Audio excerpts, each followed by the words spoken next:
A lot of really experienced streamers and content creators will tell you streaming is kind of the dessert. You kind of have to get your meats and your meals from YouTube and putting your stock into the stuff that's going to get you building a brand and growing, right, if that's what you want to do. Great analogy, by the way.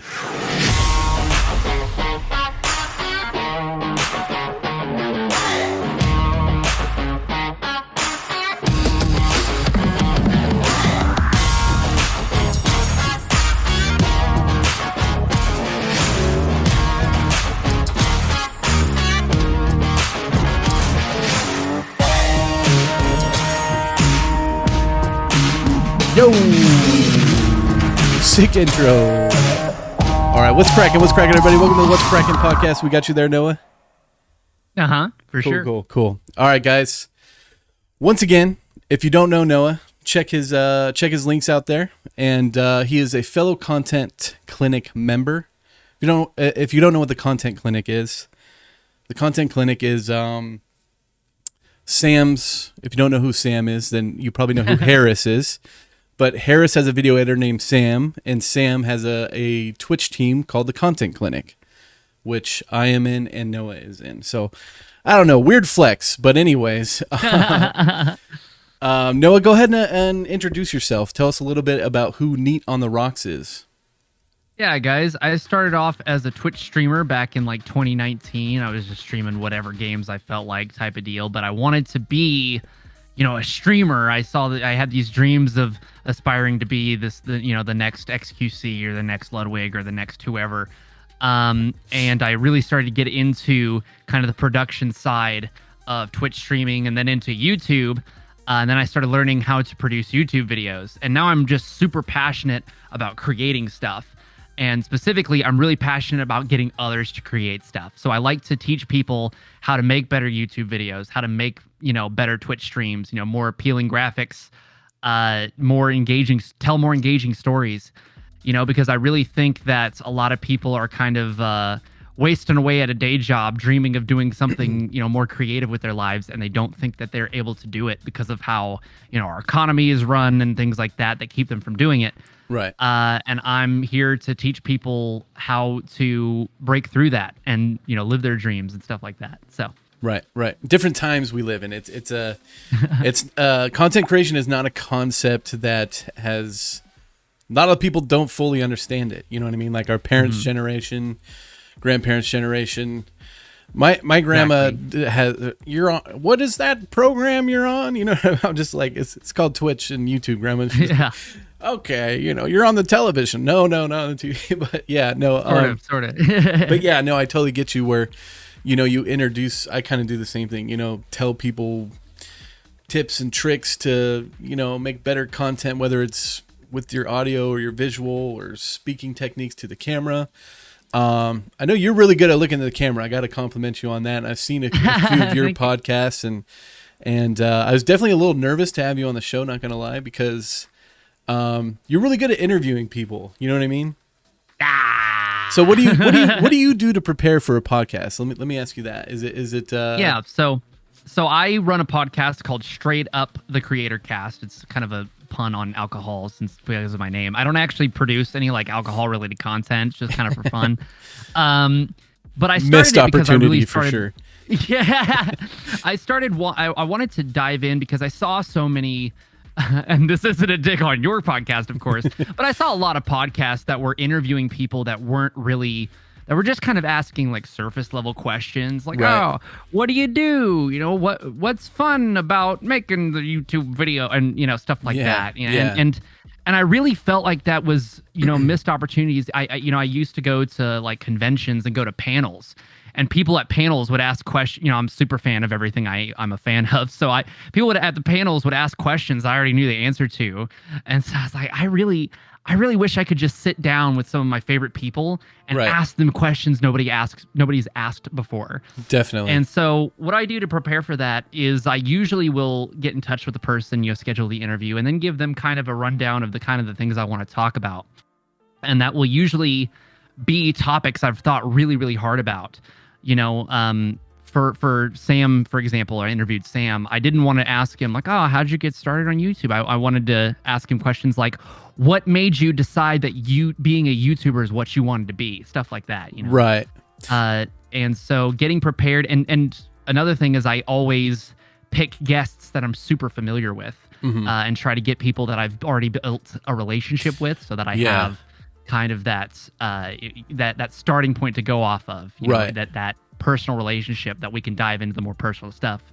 Definitely. I appreciate that. I kind of like to do the same thing in my content. Like I see there's a lot of tips and tricks videos out there. My rule of thumb is always ask why and always ask how. You know what I mean? So you got to ask why and you got to ask how, because you can say make valuable content on other platforms is the way to grow on Twitch, but why and how? You know what I mean? Because we hear it all the time. So that's kind of been my rule of thumb lately, is why and how. So I love it. Could definitely relate to that. So tell me a little bit about you as a person, because that's what I like to do on my show. I like to know the content creator as a person. I feel like it makes it more relatable. You know what I mean? So tell me a little bit about what you do in the RL. Yeah, so I was raised kind of a little bit of a nerd. I was kind of a timid and shy child. You know, I was afraid of the monkey bars and the tall slides and the roller coasters and whatnot.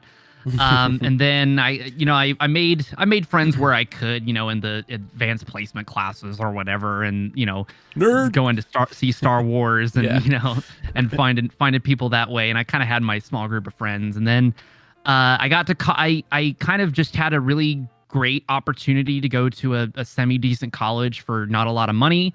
And I got a decent degree, and then got a really, really, really decent job out of college. And I just had a lot of really, really great opportunities in my life. Yeah. And I felt like a lot of people around me weren't being awarded those same opportunities, even though I saw them kind of doing a lot of the same stuff I was, or trying to keep up with me. And I recognized that wasn't really, you know, it wasn't really fair, and it wasn't really cool, you know? And so I've been working to kind of elevate other people and the people around me in the same way that I've been privileged to be elevated by my circumstances and things like that. Right. Because I've been, you know, kind of timid and just kind of taking the safe route my entire life, you know, this last year, I kind of concocted this plan to start taking some risks in my life. So, to start out, I went full time with content a month ago. Oh, wow. And so I quit my job, and now I'm doing this. And it's significantly less, you know, it is financial stress for sure. But the financial stress is worth, you know, the freedom and the ability to do what I love, because, you know, I was not meant to really sit at a desk for 40 years, at least not one that belonged to somebody else, you know? Definitely. I feel that. Definitely. So. That's interesting. You said that you were open to opportunities that not everybody else was. And I kind of sparked a question for me. Now, do you think you were deserving of those opportunities? Because you made it sound like these other people should have deserved it as well. But do you think you worked harder and you were more well deserving of it, or do you think it was kind of not fair that you got these opportunities and nobody else in the same situation did? I'm sure there's some element of imposter syndrome to it all, because that's exactly where I was going with it too. Yeah. I'm sure, because I mean, I do believe that I'm a hardworking dude. But there was definitely, you know, for example, in high school, for example, I was able to go to college for very little money because I performed so well academically. Right. But I performed so well academically because I really didn't have very much more I needed to worry about, you know? Definitely. I kind of was a slacker in high school, and I still succeeded simply because I had nothing better to do than school. You know, a lot of my friends were in the same classes as I was working as hard as I was academically, but they had to go home and take care of, my friend had to come home and take care of his autistic brother. And my other friend his parents were going through a divorce. Right. And some other friends were going through financial trouble, and they didn't know where their next meal was coming from. And that's the kind of things they were worried about. Yeah. And I was worried about, you know, when is the next Star Wars game coming out? You know, when is Battlefront going to get an update? You know, and then, like, you know, whatever, studying tests, whatever. Definitely. And so I got some opportunities, and I was like, I do deserve these opportunities to a certain extent, but the people around me deserve them too. And weird that it's competitive at like 16, 17, 18 years old. It's like dog eat dog. Like that's just not the way I think. I don't want to get super political. I'm sure that's not this kind of podcast, but in my opinion, it's not the way the world should work. And no. We actually we had a similar conversation about. I don't know if it was my most recent podcast or just a recent stream, but we were talking about how it is competitive. The school industry or the school, what's the word? The school districts, at least where I lived and grew up, is not great at all. Right. You know what I mean? And it's competitive because there's not enough. The teachers don't have enough resources, and there's too many kids. So I totally get that for sure. Yeah, and I grew up in a city where it wasn't necessarily a super small town. I did grow up in like Oklahoma, so like a small town to me and a small town to you is probably different, or a small town to the audience is probably different. But I grew up in a place with only one high school. Like my city had only one high school. Yeah, it's pretty small. When I kind of, but it was cool because everybody went to the same school. You know, there wasn't really any separation. When I got older and when I started to understand things a little bit better, I realized that in most places your school is funded by property taxes and is based on where you live. And then I realized that people who live in, poor areas are having worse schools. And so their kids get a worse education, and then they in turn have less opportunities, have to they don't receive as much income when they grow up. They have less opportunities to go to college. Then they have to live in poor areas, and the cycle feeds into itself. Like we just have a really kind of messed up system that's really kind of vicious cycle. Those opportunities. Yeah, it's a vicious cycle that takes the opportunities that people deserve away from them. So interesting. Yeah. So you're also a musician because you play the saxophone, right? So let me ask you this: going back to the school topics, well, were you ever in marching band? Yeah, dude, I was. All right, me too. So So luckily, our school was actually really, really good. I'm always so thankful that in Oklahoma I had good teachers, because Oklahoma is like almost near the bottom in the states as far as teacher pay goes. Oh, really? But I had, it's crazy. And my stepdad's a teacher, so it's rough. Yeah. But I always had really great teachers, and we had a really, really great music program. So I started learning the saxophone in the 6th grade. I wanted to learn like the trumpet or the flute, and they put me on the saxophone, but I ended up loving it. So nice. I did do marching band. Yeah, I was in marching band for 3 years, and then I was a drum major my last year. So I was a leader of the marching band. So So did you played saxophone for 3 years, and then one of those years you were on the drum line? Is that what? So I did 6th, 7th, and 8th grade. I did saxophone in like our little concert band. Then 9th, 10th, and 11th grade, I did marching band, concert band, jazz band. And then when I was a senior, I stayed in jazz band, concert band. But I moved to being a drum major, so I was a leader I was a conductor and a leader in the marching band. Oh, dope. Okay, right on. Looks like we got some fellow marching band people in chat as well. Nice. And then in college, I continued to do jazz. And then recently I've started to, all through kind of late high school, early, through college, I was working on developing some music production skills. I was pretty much all self-taught, so it was a very slow process. But I started learning FL Studio and all of the cool tools that come with that. And then this last 6 months or so, I've started learning guitar. So now I play guitar. Nice. And I do some vocal stuff as well, but I'm less proud of my vocal stuff, so I talk about it less. But yeah, now I produce covers on my YouTube channel. I do music videos as part of what I do. That's kind of where I get to kind of flex kind of my like production skills and like what I've learned. Is I get to do cool camera angles and color grades and cinematic type stuff. That's where it kind of starts to come in. So. Video and audio, you can have audio by itself, but you can't have video without audio. I've always said sound design is and audio is so important to video. It's ridiculous. Sure. You know what I mean? Like these movies that are created these days, they wouldn't be anything without good sound design. You know what I mean? Mm-hmm. That's a good segue into our next topic of creating content here. Which do you incorporate how much of your like music do you incorporate into creating content? Like, is that something you want to focus on more in the future, or? Yeah, so I do have ambitions with music. I told myself at the beginning of this year that I wanted to have a self-produced album by the end of the year. And I don't think I'm necessarily on track to have that done. But I decided to focus on learning more music skills instead. I started learning guitar specifically, and I've been spending like several hours a day playing guitar, it seems. I'm really, really into it. Yeah. So I do have ambitions. I want to learn eventually drums, bass, keyboard, all the instruments that you would need to put together, modern music, basically. Right. And be able to be proficient in it so that I can be, a studio musician and a producer. But other than that, music kind of informs all that I do with content. I'm much more conscious about music than I think the average content creator is. A lot of people. I was really for example, I was watching, a video of Dream, the Minecraft YouTuber. And he's got some like cinematic chase sequences and writing his videos, and it's playing some like kind of cinematic chase music to go with it. Right. And I realized, I checked the description of the video, I looked around, the music was entirely uncredited because it was just some free to use, probably YouTube stock music or something like that. And I realized this video had like 50 million views, like millions upon millions of views. And this musician was having their music listened to by millions of people and was completely anonymous, completely uncredited.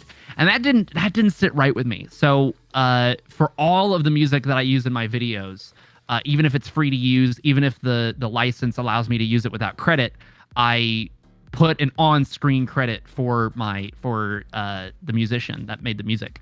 Stuff like that. Stuff that I'm just a little bit more conscious about music and sound design and things like that than I think the average content creator is. And I try to spread that awareness when I can. No, that's definitely, you definitely shed some light for me as it makes sense. I never thought about it before, but because we all use royalty-free music because we have to, right? You know what I mean? But it's still, it would still be nice for the artist to get some recognition. So let me ask you a question there. Are you going to be, I kind of forgot where I was going with that. That's all right. Let's talk a little bit about, I know where I was going. So you said crediting the artist or whatever, and I totally agree with that. And it reminded me of something that happened the other day. I was on TikTok, and I'm not going to drop any names or anything, but I saw one creator giving a whole bunch of shit to another creator because they thought charging for their design work was absurd and out of this world. And this creator was saying, you don't charge other streamers for design work. And I'm reading the comments and I'm like, what? This is bizarre. This is out of this world. And this person was calling themselves a designer and giving shit to another designer for charging for their custom commissioned work. You know what I mean? And it was the weirdest concept, but I see this a lot in this industry where you see a lot of, streamers supporting streamers, and it's a great thing. And I say that all the time, but I think some people have it twisted. I really do, because there's nothing wrong. And don't let anybody ever tell you that there's something wrong with charging for your time. That's ridiculous. Exactly. Yeah.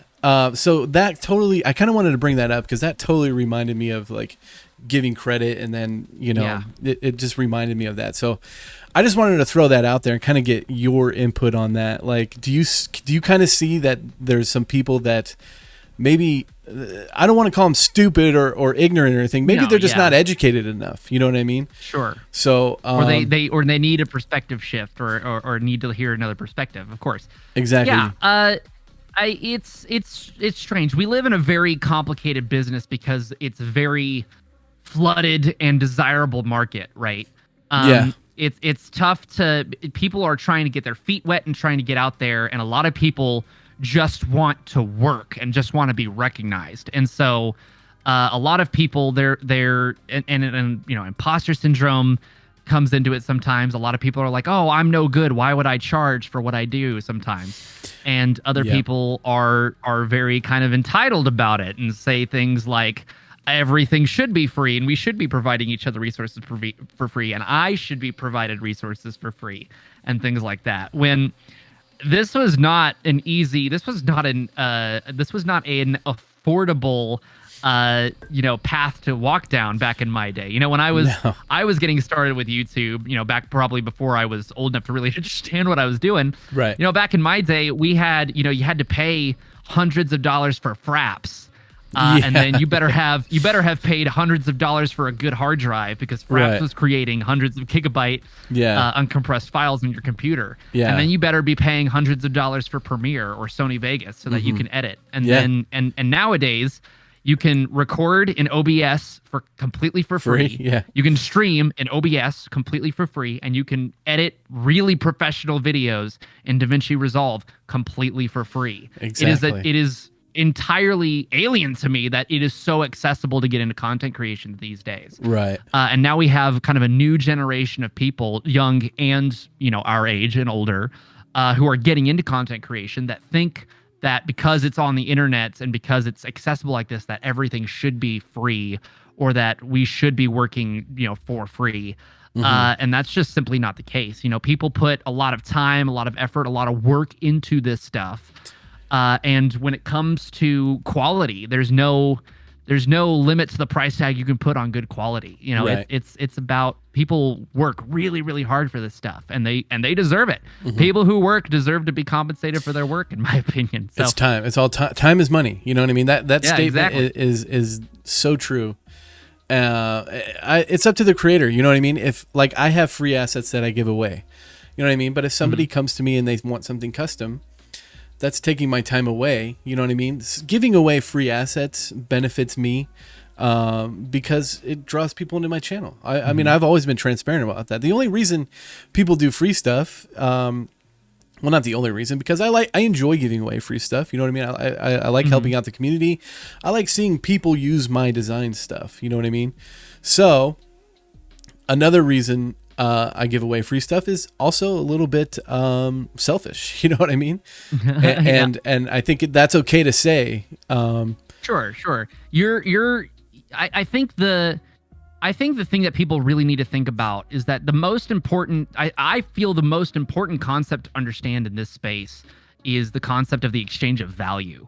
Because a lot of people are like, oh, work for free for this, for that, and work for pay for this and that. When it's like, really, you should be thinking about things as an exchange of value. Money has value, and that's the most basic way we can really understand thinking about value. But there's other ways of providing value too. So, like, sometimes people will be like, I will create graphics for you if you will come on my podcast, or I will do this. I'll make music for you, or I'll edit for you if you'll do this for me, and things like that, to establish relationships, and that's cool too. And I think, as well, you really need to think about the content you produce and what you produce for people providing value as well, whether that's giving away free assets or teaching people to create their own assets, or graphics, or teaching people to make music, or whatever you're doing. Thinking about who you're providing value for. Because if you just start making videos for you, you're just going to be making videos for you. Exactly. And you'll be the only person who ever watches them. I see a lot of, I think one of the most important things to being a content creator, and I get this from being a content consumer, is finding interest in somebody's personality is huge. And I think that, a mistake that a lot of newer streamers make is that right off the bat, they think they are an interesting person. And I know that sounds really harsh, but you kind of have to build to that. You know what I mean? But I totally get what you're saying about the exchange of value. That makes a lot of sense, and I've never heard it broken down that way. But that makes a ton of sense. So, question: what are your long-term goals for, like, your YouTube channel and your Twitch channel, just content creation in general? I'm glad you asked. I would really like to become, long-term sustainable. I'm kind of what you would call short-term sustainable right now. Okay, yeah. But I would like to become long-term sustainable. So for me, that looks like probably growing the YouTube channel to monetization and getting a decent income from, ad revenue and memberships or whatever comes from YouTube. I would I've kind of always aspired to be a Twitch. By always, I mean the last few years. Always aspired to be a Twitch partner, and so I do have aspirations in growing a Twitch channel and building a community. But really, what's most important to me is that I start kind of reaching people and getting people to change their own lives and take these steps for doing these things for themselves. Right. Getting people. If I can get even just a few people. To also be full-time content creators, and they come to me and they tell me, "Hey, bro, I couldn't have done it without you." That would mean the absolute world to me. I could die a happy old man. Definitely. Hopefully a long time from now, 80 years from now, Yeah. I could die a happy man. Exactly. If I went to the grave with that. So yeah, I'm kind of right there with you. I think I am naturally an educator. I've always wanted to teach people how to do things or give advice. Like giving advice is like one of my favorite things to do. I know I have a lot to learn, and I don't really have a lot of advice to give, but there are people that ask me for advice, and I truly appreciate that. So I do like to educate, and one of the biggest reasons that I think I create content is because I've learned so much from YouTube. I didn't go to a trade school. I didn't go to college. I didn't do anything. You know what I mean? I worked for a band, and I started recording their YouTube videos, and that's how I got into photography and video, and it just clicked with me. You know what I mean? I was like, okay, I'm a creative person. So, and I've been lucky enough to turn that into, future careers in graphic design and stuff like that. So, one thing I do love telling people is like, you don't need, if you have the money for a college education and you want to learn how to do it professionally, by all means, go to college. But if you can't afford college and college isn't really for you and you have trouble paying attention in school like I do, then, learning things at your own pace on YouTube, we live in a world these days where everything is accessible. You know what I mean? Mm-hmm. And college is great. I don't like to sit up here and say, you don't need college, don't go to college, because I've never been to college. I don't know what it's like. You know what I mean? But I do, obviously, there are certain professions where you absolutely 100% need to get a college education for sure. But content creation is one of those careers where, there's no college path. Does it help? For sure. You learn things in college that will help you later in life. If you get a business degree, you know what I mean? You're already a step ahead of a lot of people. But yeah, I think that's one of the biggest things about, you mentioned, teaching people how to do things. And that's exactly where I'm at too with it. I love educating people. I've learned so much on YouTube. I want to return the favor. And I think you said earlier, there are so many new streamers jumping into this market, jumping into YouTube, jumping into Twitch. And it's just, that's not going to stop anytime soon. If anything, it's going up and up and up. So another thing is like, you see, I've gotten shit before for, oh, you just give the same tips and tricks as everybody else. Yeah, but do that. Continue to do that, but put your own swing on it. You know what I mean? Mm-hmm. Like, be your own personality. Personality is such a huge part of your brand. You make content different than I make content, different than Salad makes content, than Wheat Bread makes content, than Cyric makes content. Throw their own spin on it. You know what I mean? So, once again, I'm just rambling. I don't even know where we were going. And it's valuable to people to witness the different parts of the process, because it's easy for somebody like Harris Heller. Yeah. Harris's kind of the flaw in Harris's content is that a lot of people have troubles relating to the stuff that Harris does on the day-to-day, because Harris is giving us, the guidebook on how to grow on Twitch, right? But he's also on the day-to-day, he's managing, a music label, and he's managing a Twitch stream of several hundred people and a YouTube channel of hundreds of thousands of subscribers. And that's just not what it looks like. His life and what he does is not what it looks like for the first several years, usually. In fact, I say usually, in 99.99% of cases, it's not what it looks like. Right. And so he loses a little bit of the relatability and the down-to-earthness that you get from people in earlier stages from the journey. Sam is a little bit easier to relate to because his day-to-day and his struggles and his work is resembles a little bit more what we do. And we're a little bit easier to get to know and talk to because what we're doing is a lot of what people starting out are going to be seeing. As well, you and I have a lot more time we can dedicate to the individual. So, for Right. example, I'm going to kind of plug here, but it's not a plug, I promise. Plug On my away, plug Patreon, away. I offer like one-on-one stuff with people. And so I like help people set up, I don't have 1,000 YouTube subscribers, but when people see my YouTube videos, they say, man, that dude's got some pretty good audio. At least I'd like to say that. Right. And so when somebody comes in, I had a guy come in the other day to my Twitch stream, and within 20 minutes of me kind of introducing myself to him, he had subscribed at the highest tier to my Patreon. Really? Because he was new to streaming, and he wanted to he was like, I want your expertise on setting up really, really good audio and really, really good video. And you're kind of a shortcut to that. I'm like, that if that's what I am, that's what I am. That's awesome. I'm glad I can be that. Exactly. And that's how I provide value. And that's something that Harris could never do. Harris is incapable of doing that because of the situation and the relationships he's built and how many people he has to attend to. So there's value at every stage of the creation process, That's definitely, it's important that you say that too, because, Harris is great. We all love Harris, but you're absolutely right. At a certain point, after time goes on, big streamers don't necessarily know.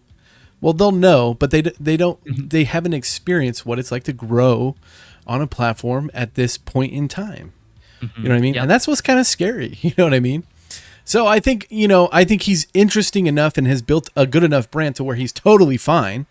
You know what I mean? He's going to continue to create amazing content because of the brand that he's built. But, there comes a point. I do want to talk to you about your Patreon because you did opt out of the affiliate program. Previously, right? Are you still not a Twitch affiliate? I am a Twitch affiliate now. Okay, I you can are talk now. about what that process was like if you want. Yeah, definitely. It was a talking point, and I know that I seen your Patreon. I actually used it for a little bit of inspiration for my own Patreon. Nice, dude. Yeah, definitely go check out Neat's Patreon for sure. Yeah. So I was looking at options back in October. That was kind of when stuff was coming out. I spoke a lot about Twitch's DMCA issues, as well as a lot of the other issues Twitch has been facing. Twitch has been kind of having some troubles, with the way they run ads, and that has been a problem for many, many years and is getting probably only worse, really. It's getting better in some ways, but worse in others. Right. There's a debacle right now with sexual content and mature content on Twitch and how that's affecting ads. So it's still a problem.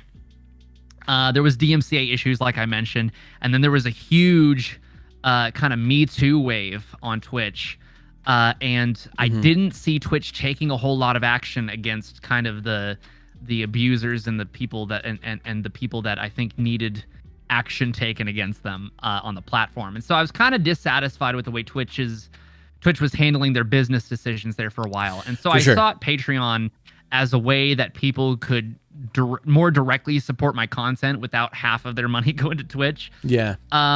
Which helped me, which would help me financially, and then also help me provide value directly to the person, because I'm able to provide, tiered rewards on Patreon. Right. And then come February, they wanted to start running ads. There was a particular ad that Amazon was wanting to run. That was political in nature that I didn't particularly want running on my stream. And so I said, well, if I opt out of the affiliate program, which the affiliate program has been under criticism by figures like Devin Nash and the like recently anyway. Yeah. If I can just opt out of the affiliate program, push people to my Patreon, I won't have ads running on my Twitch account. Yeah. That's something that's a choice I have and that I can make. And so I thought about it, and about 30 minutes later, I was like, all right, that's what I'm going to do. So I announced to my community, I was like, guys, this is the final straw. I'm leaving the affiliate program. We're going to be Patreon only from now on when it comes to monetization. We'll have a super blowout stream where we, spend our channel points and all that. Right. And then I'm going to leave the Twitch affiliate program. Well, later that afternoon, Twitch got a lot of pushback about this political ad, and they pulled the ad from the platform.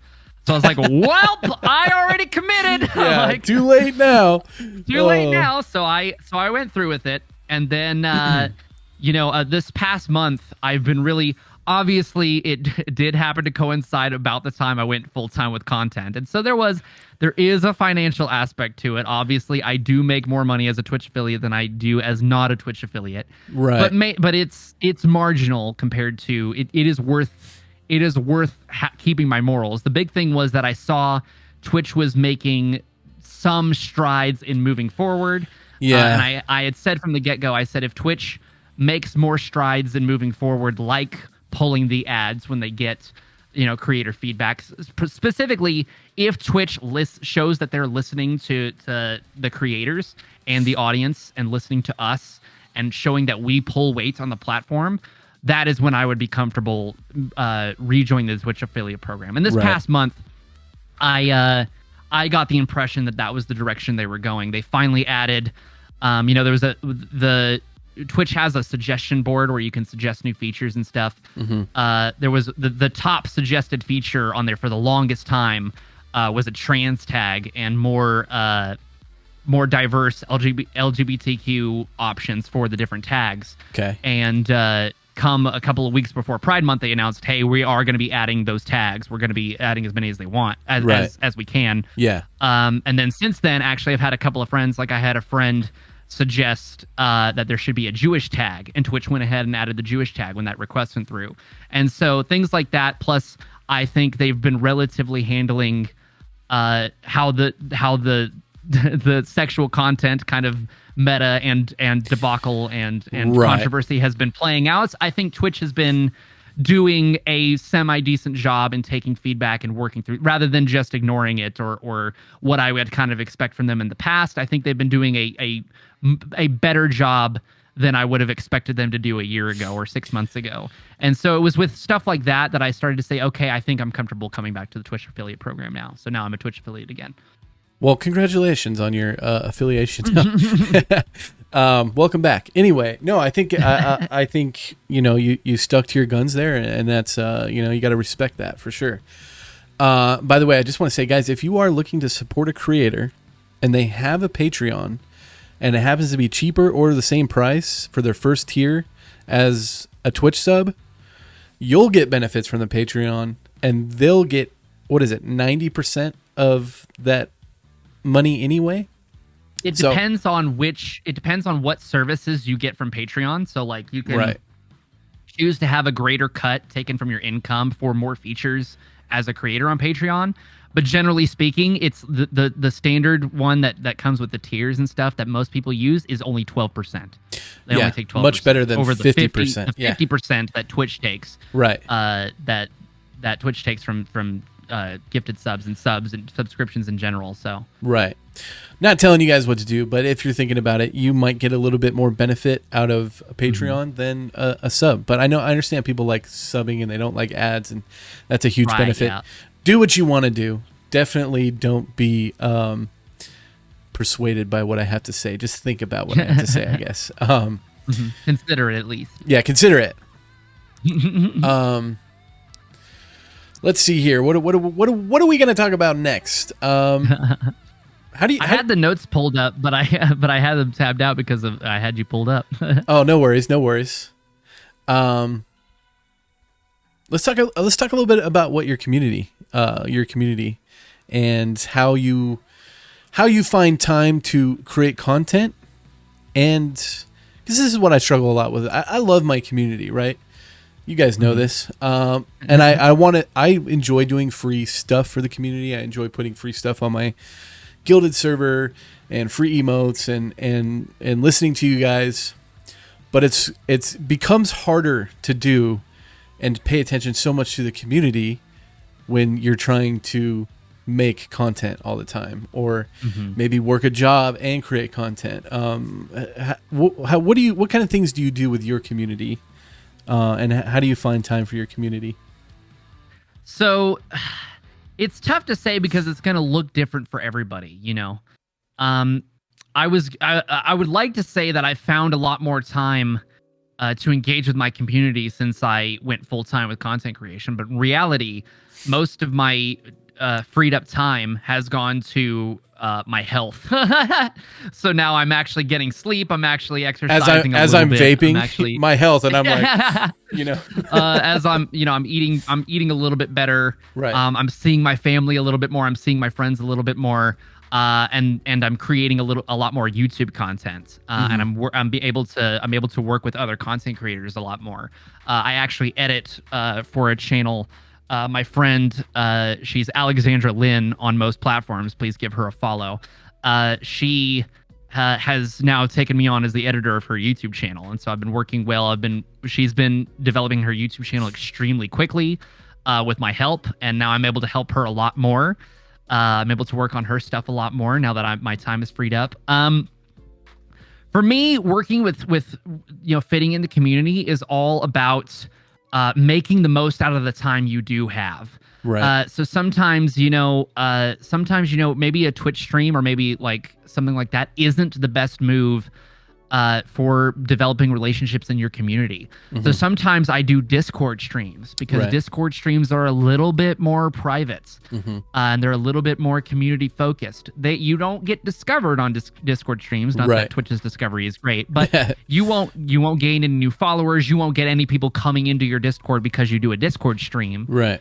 But the few people who do show up are gonna have a really, really very, very like valuable time in your Discord stream just because they're getting a little bit of a closeness with you. Doing things like community game nights. Maybe if you're an Apex streamer and all you play is Apex, maybe have a night at least once a month where you're doing Smash Brothers or Jackbox or something that people in the community can get involved with, or playing with viewers, things like that. Establishing those relationships. Obviously, you have to be careful because you got to keep it parasocial for the most part. You can't really give the impression to your entire community that you're personally friends with all of them, because that's just isn't feasible. But you should make an effort to make people feel like they are valued as much as they value you as a creator. Yeah. Because I'm guessing for most people, I find imposter syndrome is much more common than arrogance these days. And so most people undervalue themselves and underestimate how much their community values them. Right. And so show your community the same kind of value, like show them the same sort of love and appreciation, and take some time maybe away from direct content creation. Obviously, growth is really, really important, especially when you're first starting out. But once you have a little bit of a community, be okay with taking it a little slow and taking your time and enjoying the journey.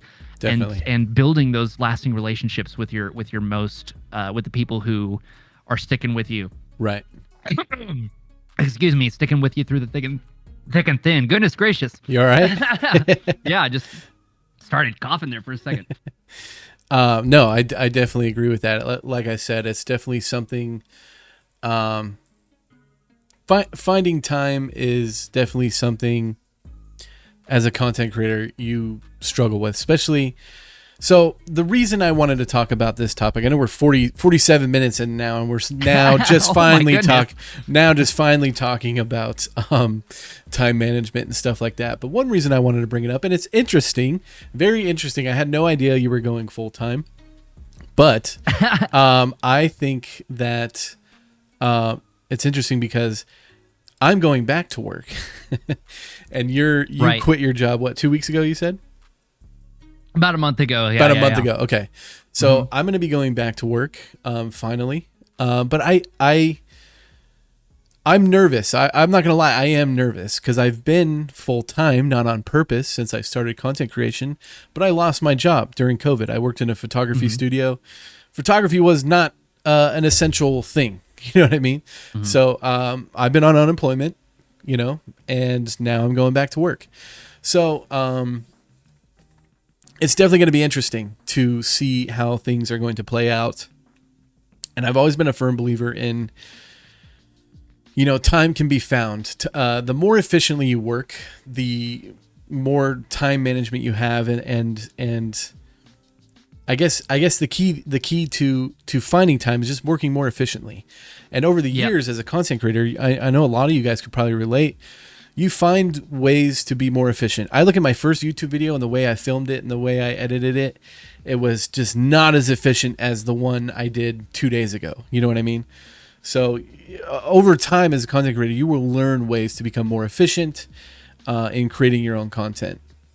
So also, congratulations on the video editing position that you recently nailed. Thank you. I also have something in the works to be editing videos for. I can't really say. I can't say who it is. I don't think it's anyone. Sure. I don't think it's anyone knows here. But I'm definitely excited about it. So I got that going on, going back to work, planning a wedding, and that project, and creating content, and my commissions are open again.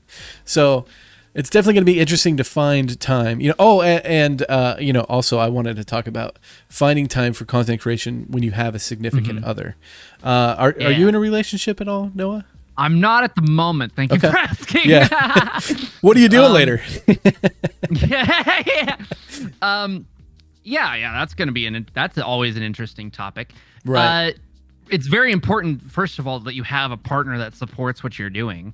Because sometimes, a partner, depending on who you're with or in what stage of life you're in with your partner and whatnot, sometimes it can be kind of like a parent where you like, I went to my parents and I'm like, hey, I'm going to be a Twitch streamer full time. And my parents were like, what the fuck is Twitch? Yeah. Like, yeah. So sounds like a drug. Yeah. So it's tough sometimes because like you don't always, not that I rely on my parents for support necessarily, but if I were in a relationship and my partner was kind of came out of left field, that would create some problems. Yeah. And so it's important first that you have a partner that supports what you want to do and your dreams and stuff like that. Right. And second of all, I did have a partner at one point in my content creation career. And I have dated since then, while being a content creator. So I have some experience on the topic. That's an interesting. I do want to touch more on that too, because I've always been curious of what it's like to be a Twitch streamer and be someone who's actively dating. That's got to be an interesting. It's interesting because it'll win you some dates actually, and it will lose you some dates. I'm sure it will. Yeah. And so, but it's one of those things where you really do just have to figure out what the balance is through trial and error. There's gonna be some burn-in. There's gonna be some conflict, some internal conflict and some external conflict. There are going to be people in your life who are confused and don't understand that you can't commit 100% of your time to them. Now that I've gone full time and now my friends are like, oh, you're not working. You have all the time that you could spend with us. And I'm like, well, that's not necessarily the case. Yeah. And if I have you're more busy now. Exactly. Yeah. If I had a partner, that would be maybe even harder for that partner to understand. Mm-hmm. Hold on. Excuse me again. Yeah. Yeah, it's go ahead. It's just one of those things, that when you start out, there may be times when you have to say, honey, you go to bed, I'll be there in a little while, I've got to stay up and take care of this. Right. It's going to be, or your partner wakes up in the middle of the night and walks into your office and you're entering degenerate hours in the edit. You're in flow state. So you haven't even noticed that it's 4 a.m. Definitely. Another thing is, there was a time when I was unemployed and doing content creation. I had a partner who was employed. And so there's conflict there because sometimes you're not bringing in money or it doesn't feel like you're doing something that in their eyes is productive. And so you've got to number one, you got to pick somebody who understands what you're doing and supports your dreams. Yeah. And number two, you got to figure out a way to communicate and make compromises with that person that are going to make you both happy, because that person's going to have needs too. And if that's the most important person in your life, you got to figure out what to do with that. So. Exactly. Like you said, I think it's important that you have somebody who supports you. I know I'm open about my wife being supportive of what I do, and I appreciate that with 100% of my soul. I really do. But she believes in me, and it's important that you have somebody that believes in you. And I come across a lot of creators when I say that that, oh, my significant other doesn't really understand what I'm doing. And that's got to make it tough. You know what I mean? Yeah, hashtag candy wife. There you go. But it's definitely something that will take time out of content creation. And you have to be okay with that. You have to realize that, you know, I try to balance my work-life relationship as much as I can. You know what I mean? If you love your significant other, you got to put the time in. You know what I mean? So it's definitely an interesting topic for sure. I kind of, you know, I realized that I would probably have more time for this if I wasn't engaged or in a relationship, you know, but I'm okay with that. And I think that you,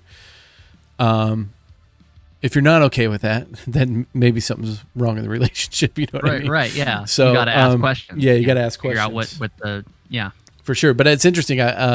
So you said it's definitely nailed you some dates and lost you some dates. Are women completely turned off by that? Is like all you do is play video games kind of thing? Or Yeah. I think there is a stigma that comes with Twitch, and you know, there's different places on the internet, Twitch, Reddit, you know, not to lump them in with each other, but like 4chan, things like that. Right. And when you mention it, you know, people have and YouTube, you know, when you mention a certain platform or a certain part of the internet, people have a perception of what that place and that platform looks like in their heads. And it's not always representative of what the platform is. Right. You know, when I say Twitch, people usually think of XQC or, you know, pro gamers or people who play video games for a living or whatever, or worse, they think of, you know, their exes who aspire to be Twitch streamers, and then they were playing video games for 50 hours a week and not really, and having, you know, 2 or 3 viewers, which there's nothing wrong with those people. It's just not the kind of stuff that I do necessarily. Right. And so it's, there have been a couple of times where I've been, you know, on like a dating platform like Tinder or whatever, and somebody's like, "Oh, what do you do?" And I say, "Oh, I do Twitch streams and I produce YouTube videos, or I do some video production type stuff." Right. And then I get instantly unmatched, or I get you know, ghosted or whatever, and I'm like, "Well, it probably wouldn't have worked out anyway." Right. Yeah. No. That's a good exactly. thing. That wasn't the kind of person that I needed to have in my life. No, so not at all. That's fine. Yeah. And then there is now that I've put it in my profile now, just to kind of just cycle kind of weed out the ones that are not about it already. And now sometimes I'll get people messaging me that are like, "Yo, what do you stream? That's so cool," or like, "I'm also a streamer," and stuff like that. And so that has earned me some, you know, cred sometimes. And so what you're telling me is that Tinder is more of a discoverable platform than Twitch even is. So I think you found a new meta to, oh my God, dude, you know, building a whole new audience. You tapped a whole new market there for sure. You know, we've heard of the LinkedIn move. Now we're talking the Tinder move. I can't say I've never earned a Twitch follower from Tinder. So there you go. Let's go, dude. Let's fucking go. Yeah, probably more than most people have on Twitch. Yikes, yeah. Man! Yikes. Interesting for sure. Yeah. So earlier I was talking about like how I've learned to work more efficiently and some tips and tricks. Do you have any insight to efficiency tips for other creators? Yeah, dude, it's very, very important that people get their priorities straight. I know that's an easy thing to say, and it's almost kind of like nebulous, like not really like concrete type of advice. But like, for example, you've really got to determine whether it's worth your time. Hold on, excuse me again. No, you're good. I ate breakfast just before this podcast, so I'm kind of burping. So for example, focusing on growth versus focusing on, you know, like streaming, for example, because as most people know, growing usually doesn't happen when you're live. Growing usually happens from your social media work, your networking, and most importantly, the content you make on evergreen platforms, YouTube, etc. So the time you spend, and if you've got only a few hours a week to commit to doing something like this and to potentially create a career out of content, you've really got to focus on the stuff like producing high quality YouTube videos, even if it's only one every 2 weeks or one a month. If that's what you can, if that's the time you need to produce the quality you want. And maybe that's all you do for the first year or for the first 2 years. Streaming is a lot of fun and people are attracted to the idea of being a streamer. Right. But when you have 4 or 5 hours a week or 10 hours a week to contribute to content creation, and that's it, because you're balancing a day job that's sucking 40 hours a week out of probably more like 50 when you talk about commuting and getting ready for work and coming home from work. Right. And getting dressed and getting back in your casual clothes. I think of all the things that used to take so much of my time during the day when I was trying to create content at the same time. By the time I ate dinner, it was 8 o'clock at night, and it's like, wow, okay, well, I can stay up until I can do a 4-hour stream now and be up until midnight and then go do to it bed again and the get next 6 day. hours of sleep and then do it the next day. Yeah. Or I can take this time, maybe I have 2 hours to write a YouTube video. And then tomorrow night I take 2 hours to film a YouTube video. And then maybe on Wednesday I take 2 hours to stream. And then on Thursday I publish a YouTube video. Things like that, where you're thinking of things more in line of what can I get the most, I can just suck the life out of this little tiny bit of time that I have to make what I want to make. And if you have more time, that's awesome. Dedicate more time to it. Find ways to fill in that time, but still keep your priorities straight. A lot of really experienced streamers and content creators will tell you streaming is kind of the dessert. You kind of have to get your meats and your meals from YouTube and putting your stock into the stuff that's going to get you building a brand and growing, if that's what you want to do.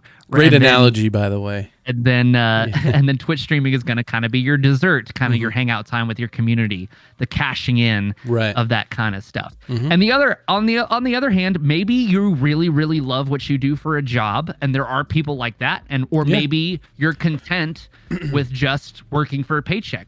I really respect people who can do that because I'm not one of those people. Right. And so maybe you're content with working for a paycheck as your life. Maybe content creation is just a hobby for you. Maybe you just be okay with having there are 5 people, to 10 people in your Twitch stream.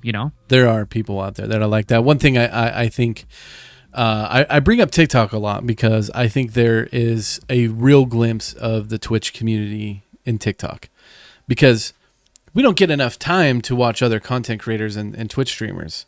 But if you are a Twitch streamer and you're putting your content on TikTok, you kind of get a glimpse of what the rest of the community is like. Not the rest of the community, but a broad spectrum of what the community is like.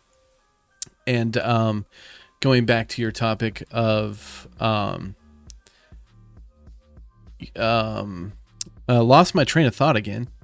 Going back to your topic of... It's early in the morning. Yeah. Working more efficiently and stuff like that. I think that, and we brought it up earlier, there's so many people tapping into this industry, right? And it doesn't matter if you're creating content that's been said before, throw your own spin on it and stuff like that. But what are your thoughts on TikTok? I know you're on TikTok. Do you spend a lot do you dump a lot of time into TikTok? On TikTok. Yeah. I should be spending more time on TikTok. Let's put it that way. Okay. And I plan to be spending more time on TikTok. Wink, wink. Yeah. I really think there's a lot of people look at TikTok and they see, oh, this is like YouTube but less work. TikTok is kind of a dessert platform for me too, I think, when I look at it. There are people who build valuable content on TikTok and they do grow their brand on TikTok. They do grow their Twitch streams. Hold on, excuse me. No, you're good. You're good. It's coming. Hold on.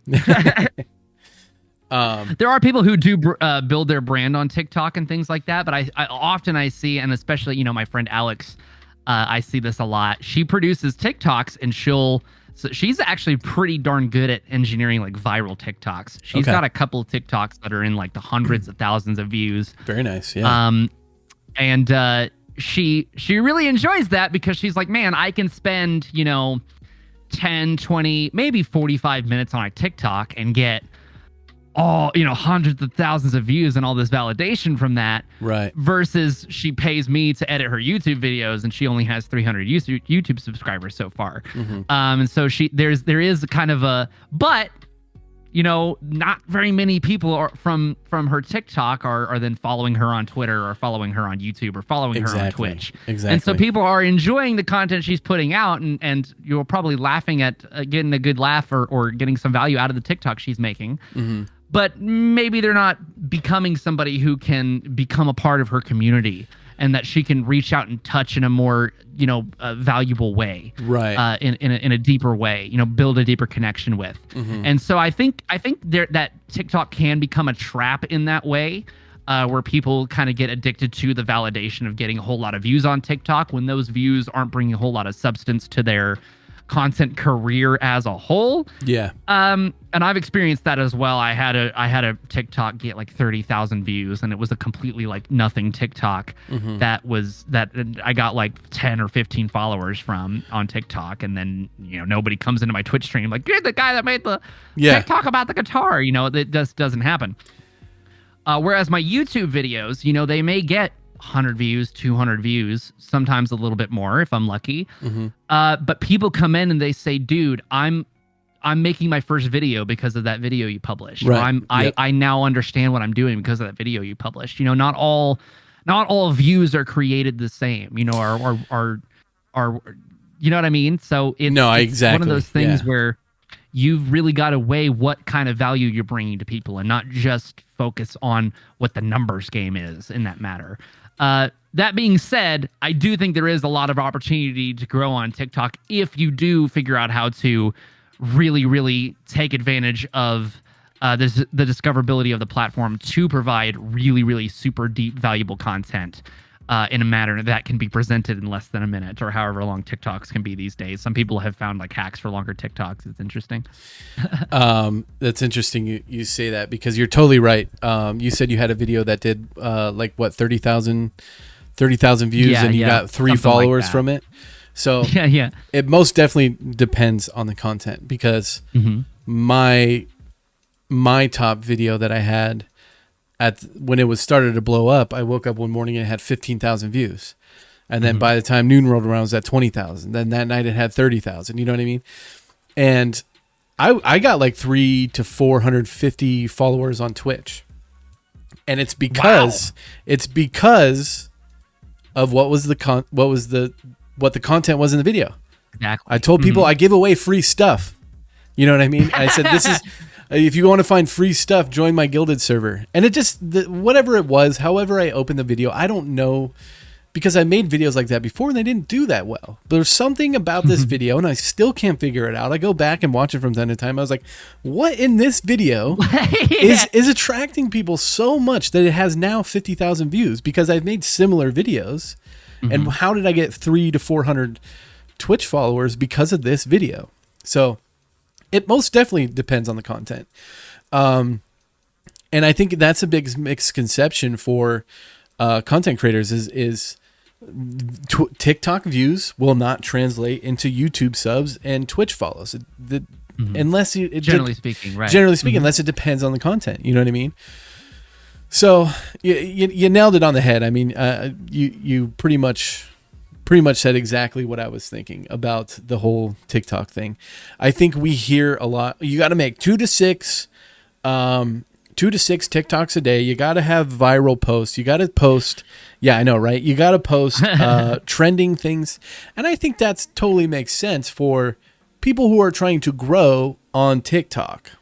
That want to be TikTokers. And I think a lot of Twitch streamers think that being a TikToker or getting the tips from, other TikTokers, I think there needs to be a different formula for content creators that are on more. TikTok is going to be just part of your repertoire. Yeah, you're on YouTube, you're on Twitch. Now you're on TikTok, you're on Instagram, you're on Twitter. You know what I mean? Instagram and Twitter are a little bit different. I feel like those are like the, a little bit of the Twitter is more of like, okay, I follow this person on this platform, this platform, this platform. Now I'll follow them on Twitter. I do notice a lot of new streamers, and I was like this as well when I first started streaming. I was like trying to figure out how to grow on Twitter. And there's not a lot of information about there on how to grow your Twitter organically. And I think it's just one of those things that end up happening. You know what I mean? I think I kind of just realized that Twitter kind of is more of like behind the scenes and how your thought process really.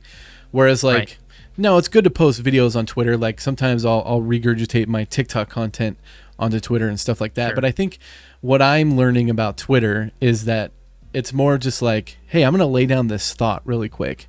Hey, I was thinking, or talk to other content creators. Twitter's a weird weird place to get the hang of. I'm not good at social media. That's one of my downfalls as a content creator. I got to be better at social media. I love anything that has to be involved in video. I'm good at it. Instagram, I'm good at, but I don't post it enough.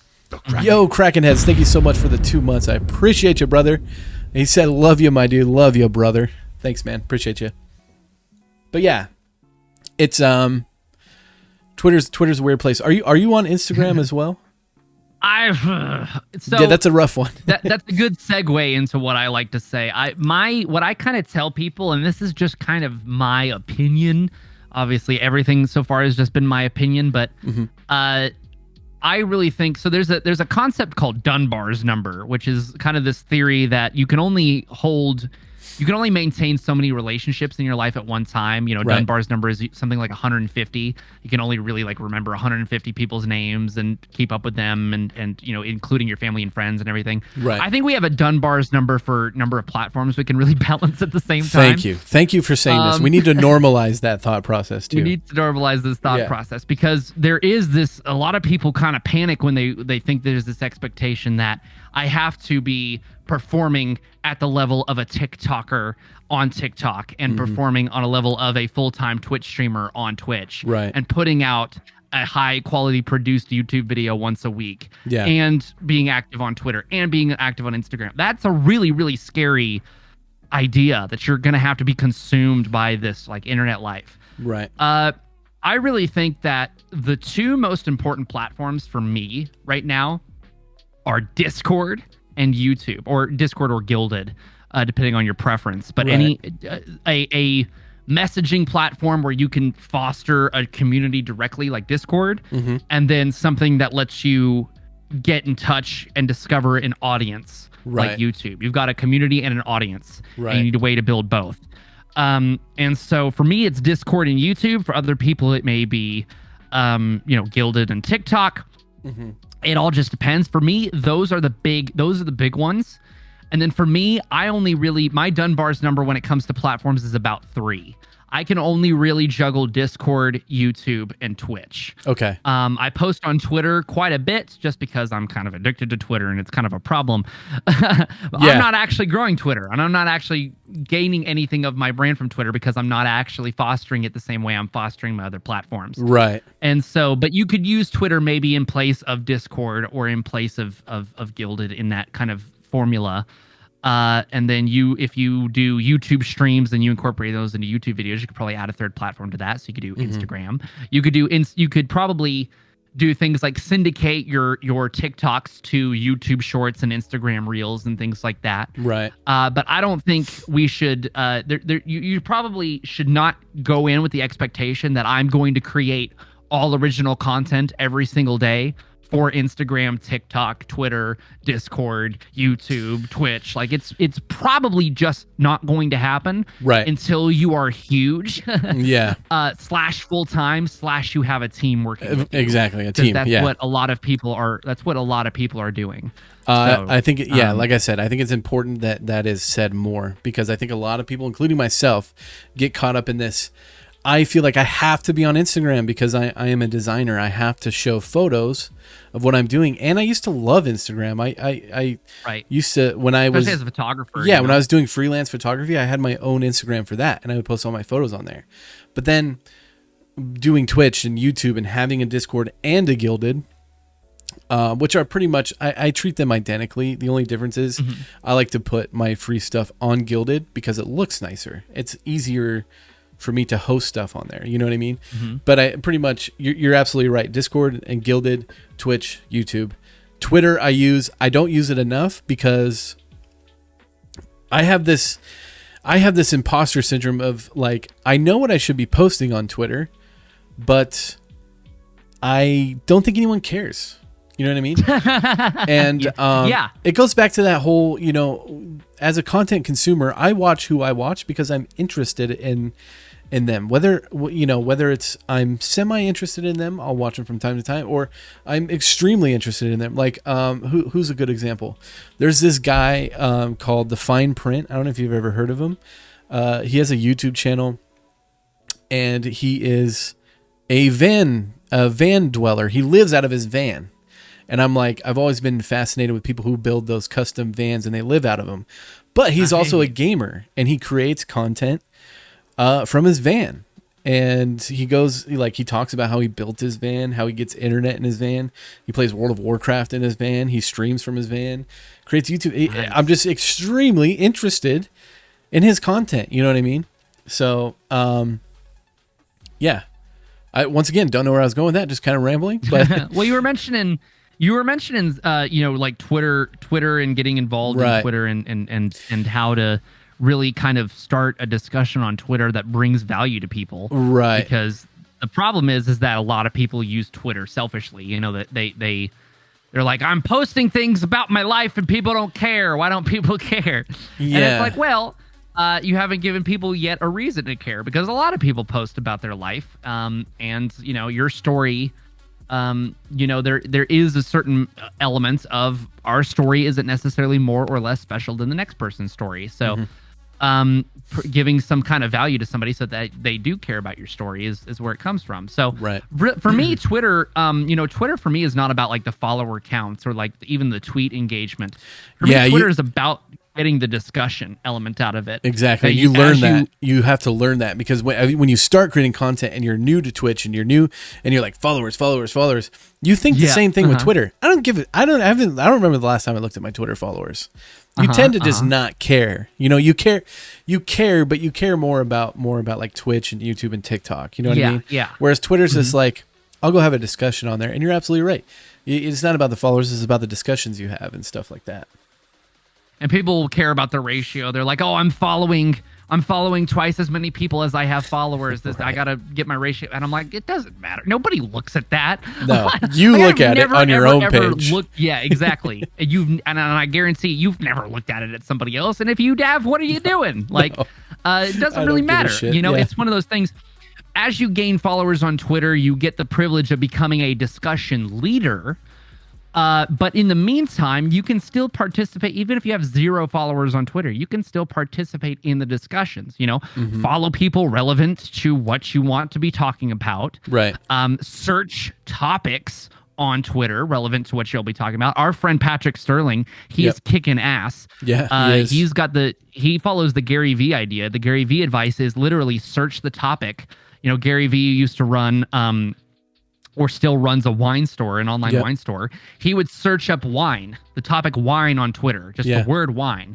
And he would just dive into threads and just talk to people about wine on Twitter. Yep. And so Patrick Sterling searches up DaVinci Resolve. Yeah. And so anybody asking questions about editing, Patrick jumps in and sees if he can answer their questions. Right. And I think that's brilliant. Oh, you know, he's definitely jumping into the discussion. And even though he doesn't necessarily have the followers, he's choosing to lead the discussion in a way, in his own way.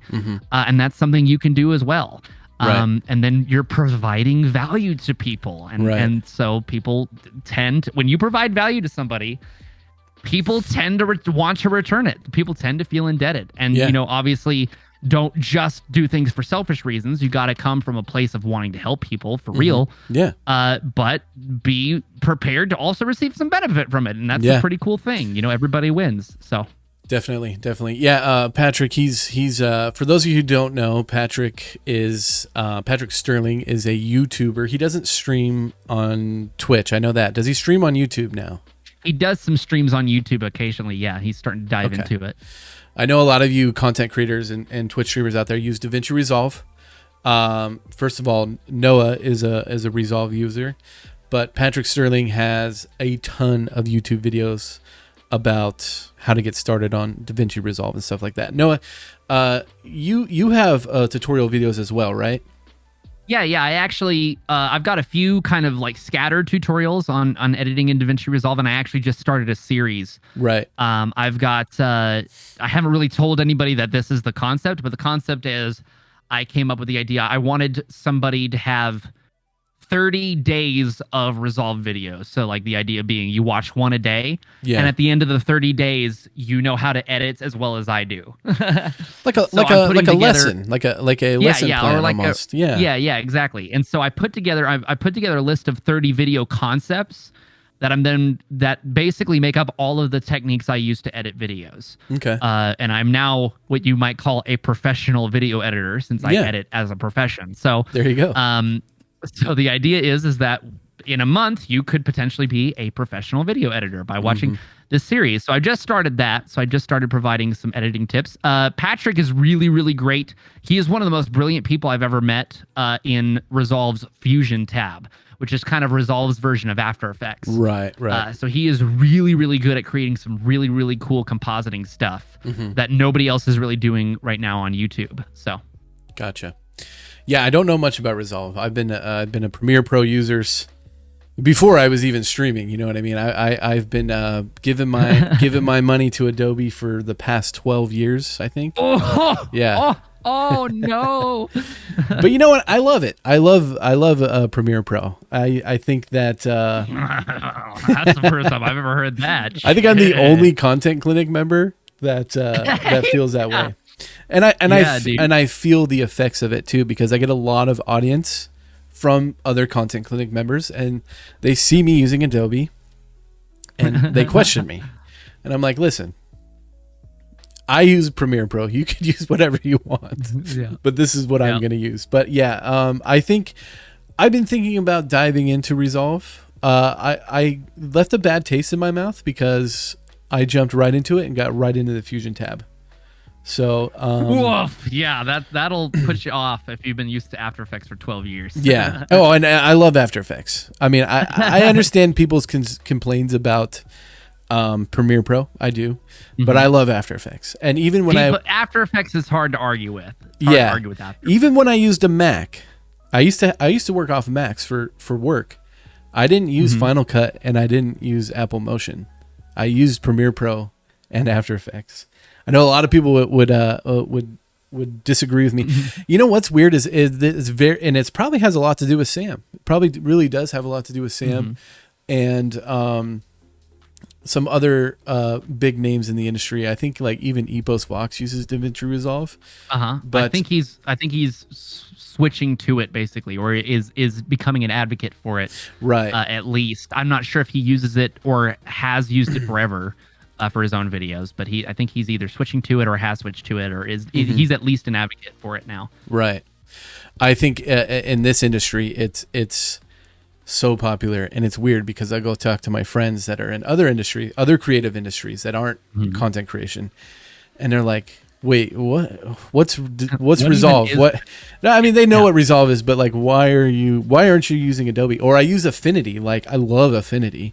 And like my buddy saw me using Affinity. He's like, "What the fuck are you doing?" He's like, "You use Illustrator," and I was like, "No, I used to use Illustrator. Now I use Affinity." Nice. You know what I mean? So, but I've always been a firm believer in use the software you're comfortable with and use the software you want. If you want to pay money to Adobe, that's your prerogative. Go ahead and do it, because I mean I've been doing it for a long time, and I'm not going to argue with anybody. But I do always recommend DaVinci Resolve for people in this industry, just because it's free. People that are becoming content creators don't have a lot of money to spend. Now, if you're going into an industry like photography and stuff like that, I edit my photos still on Photoshop. There's no replacement for Photoshop for editing photos. in And my specifically, opinion. if you're going to be working with other people, unfortunately, Adobe does have kind of the Yeah. industry standard kind of thing going on. Yeah. And so if you're going to be collaborating with other people and having to share projects and stuff like that, that's when I understand working in things like Photoshop for photography and Premiere. And see, that's why I'm used to it, is because I've been working with Adobe in a professional setting for the past 10 years. You know what I mean? So it's like any time I would go somewhere, they pay for my Adobe whenever I go to work somewhere. You know what I mean? Yep. Like I don't have to pay for it. They'll pay for it, So it definitely is the industry standard. And same with Final Cut. I think Final Cut is a big industry standard as well for YouTubers. Right. Yeah. And I think DaVinci Resolve is making its way up there, and I would love to see him extremely succeed. And I would like to get into it. But anyway, what I think is so amazing about Patrick, and I think it just goes to show that if you have such a specific niche, like he does not make any other video besides DaVinci Resolve. Like having a niche is important. I think it's harder for I can't speak for you or anyone else, but it's hard for me because I'm trying to tap into a few different things. You know what I mean? Yeah. So I'll talk about stream design. I'll go from designing panels to designing a call to action in After Effects. You know what I mean? So I'm in Affinity. I'm in After Effects. I'm in Premiere Pro. And on top of that, I'm trying to give advice, because one of the biggest things I do is like giving what I've learned in the past year in content creation. You know what I mean? I like to have talking point videos where I talk about tips and tricks or whatever. I know I'm not the only person to do that, but yeah, having a specific niche that you don't branch out on too much is really powerful. Really powerful. Yeah. Yeah. I have kind of the same problem. It's not every day that I get somebody who cares about learning something about DaVinci Resolve also happens to care that I produce music. It's not necessarily a whole lot of overlap there. But I get to do things like use my music videos as examples in my Resolve tutorials, and I get to use them. I get to, pipe people into that, or potentially in the future, use my music as background music in my videos and things like that. Right. And when I do build relationships with people and people start to appreciate me for me and not just what I provide, that's when they start to get interested in things like, oh, you also produce music. That's really cool. Mm-hmm. On the flip hand, when I'm creating music videos, I've been somebody who's watched a lot of, covers and music videos on YouTube, aspiring to be somebody who does something like that. So when I can have a channel that produces music videos and then also shows how I produce them, that's something that's super powerful for a lot of people like me that I'm, just searching for, looking to find. Right. And looking to have them find me. So, so it's a little bit slower than, focusing on a really, really tight niche that's underserved, but everybody's got their own thing going on. So true. What really got you into your music career? Was it all from your middle school band experience, or were you when you were really young, were you extremely interested in learning an instrument or reading music or anything like that? Yeah, I was really, when I would, I can remember my earliest kind of memory of it was when I was, I had like a Game Boy Advance or whatever, and I would take it on like car rides and shit. And on car rides, I can remember turning my Game Boy up just so it was enough to hear, but not loud enough to like disturb the people in the car. Yeah. And I would hold it up to my ear and I would go to the sound test in like Sonic the Hedgehog. Right. And I would listen to the music. Yeah. And I played a lot of games that had a lot of great soundtracks. Sonic the Hedgehog, Metal Gear Solid, games that are known for their soundtracks. Super Mario, Zelda. Yeah. And so I got very interested in video game music specifically, and then also music on the radio was pretty cool too. Right. I liked a lot of rock. I was jamming to Santana as like a 5-year-old. It was great. Hell yeah. Yeah. And then so I really wanted to learn how to play music at some point in my life. I got interested in Guitar Hero, and then I got obsessed with Guitar Hero. Right. And so I wanted to learn the guitar. But we really couldn't afford me like guitar lessons, and guitar wasn't an option at my school. And so I got a guitar and I got like a guidebook, and I like strummed a little bit here and there, but I didn't understand what I was doing. So I kind of gave up on it for, 10 years or more. Right. But then I started playing the saxophone in band, and I stuck with it.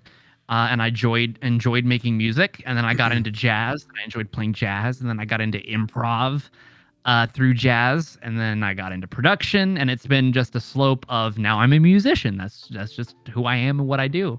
You know, I've been playing saxophone for I think half my life now or more. I'm 24. I've been playing it at least 12 years. I think it's been longer than that. So that's awesome. That's awesome. What kind of guitar do you have? Oh, I've a lot. Everybody who starts playing guitar becomes a guitar collector. Right.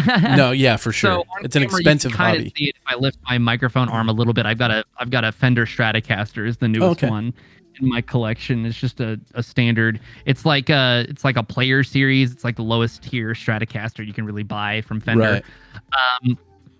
It's pretty sick. But then I started on an acoustic my dad gave me as a Squier acoustic. And then I got my first electric guitar was an Epiphone SG. Mm-hmm. And then from the Epiphone SG, I moved on to a Squier Jazzmaster, and then now to the Fender. So I've got 4 guitars now already. I've only been playing for 6 months. Oh, dang. Yeah. That's quite a bit. I'm kind of obsessed with buying guitars. I want to stop. I need to stop because I want to start learning keyboard, and I need to get a nicer keyboard. So, okay. On to the next thing. Yeah. Yeah. Well, I gotta move on. You plan on having like a whole music production studio and all that? Oh yeah. I mean, I kind of already do. Yeah. That's really why I bought an SM7B microphone. I had I picked out a microphone before. The microphone I had before is, and I still have it. It's right here. This is a Blue is the brand. Bluebird is the model. Nice mic. And I chose this one because a saxophone player that I really enjoy listening to called Insane in the Rain Music uses a Bluebird to record saxophone. And as well as a lot of the things he does. Yeah. And so I was like, well, if it's good enough for him, it's good enough for me. So I picked out a Bluebird. But I really felt like I needed something more for vocal production. And so I chose the SM7B. Also, I'm also a podcaster.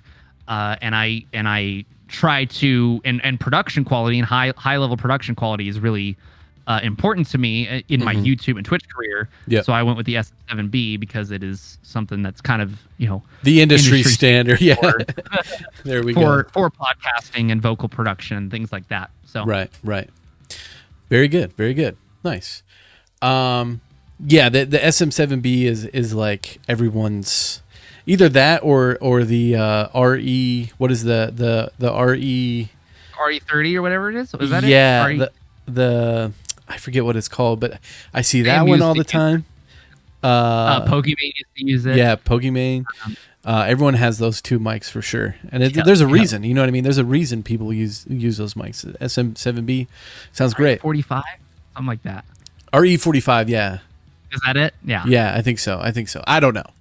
I got to be honest with you, I got my sights set on something like I'll have this Zoom mic for a while. It's not bad, but that's quite good actually. I enjoy it. Yeah, it's this $80 mic. Sometimes it goes on sale for $60, and it's a dynamic mic. It's no SM7B, but it has that dynamic tone that I like. You know what I mean? It's nice. I got a lot of room noise. Pod mic, and it's cheaper too, so that's nice. It was either between this or the pod mic, and I ended up going with this. I don't know why. Nice. I thought it looked cooler too. It kind of looks like an AT2020. It totally does. When you take the windscreen off, but you speak into it, not like from the top, not from the side. Yeah, I like slick, kind of not super, kind of eye-catching microphones. Right. The pod mic is just this big honking beast in your face. It reminds me of the Blue Snowball. Oh yeah. That's a fucking microphone in your face. And so I've never liked the look of the pod mic. And the look of your mic is important, maybe just to you, but a lot of people would agree with that. I know there's some audio nerds out there that says audio quality is way better than the way it looks, but you got to kind of care about both. You know what I mean? Like, RE45 is ugly as sin. I like the black one. Opinion. They make a black one and it looks way make a nicer. Black one now? Yes. That one's got to be better. Because the color is what threw me off. I was like, ugh, you know what I mean? Weird army green, beige-ish type of color. It's like, ugh. Exactly. It was ugly. But before we wrap up, I do want to say, do you have any advice for working more efficiently, working smarter? What has Noah learned over the years to become more of an efficient content creator? Yeah, dude. I mean, I could probably vamp on this for hours, right? Which probably would be against the point. But really, it's number one, it's learning the tools. And if you need to do that, you can check out my channel, youtube.com/NeatOnTheRocks to learn how to edit and how to use OBS and all of the cool stuff you need to be a content creator. The more proficient I get in editing, not only the better my edits get, but the quicker I'm able to put them out. And so then you become extremely dangerous when you're able to put out a really high quality YouTube video twice a week. You know, you really, once you become you just become a wizard on the keyboard and you have a stream deck for your keyboard shortcuts and things like that. You just start plowing through it. Make sure you keep your priorities straight. Make sure you're prioritizing. If you want to make this a career, prioritize platforms that are going to bring you the most growth and are going to let you connect with your audience, connect with your community the best. And learn how to grow an audience and pipe that into building a community that then becomes your support base and your patrons and your Twitch subscribers and things like that, your YouTube members, so that you can foster, sustaining this. If you've got very little time to dedicate to content creation, that's okay. You can still grow. There are still YouTube channels where YouTubers only work a couple of hours a week on their YouTube channel and they run successful YouTube channels. And through that, they're able to run successful content careers. And then once you get there, you can do things like quit your day job if it's something you want to do, and then you can become a full-time content creator, and options start to open up for you. Definitely. So just learn how to balance your relationships. Don't sacrifice. Obviously, you're going to have to make sacrifices in your life if this is what you really want, if these are your dreams. If you've got people in your life that really, really want to hog your time, you're going to have to learn to tell those people to say no. Right. You're going to have to learn to say no to those people. But don't lose friends. Don't lose family members. Don't lose. If you have a spouse that supports your dreams, don't lose them over it. Don't neglect them. Because those people are rare. But figure out how to maintain those relationships while pursuing what you want to pursue. Definitely. And that about covers it. And subscribe to youtube.com/NeatOnTheRocks. There you go. Yeah. Plug yourself, please. Here, let me throw my guest thing out there really quick. Neat on the Rocks pretty much everywhere. NeatOnTheRocks. On Twitter and on TikTok.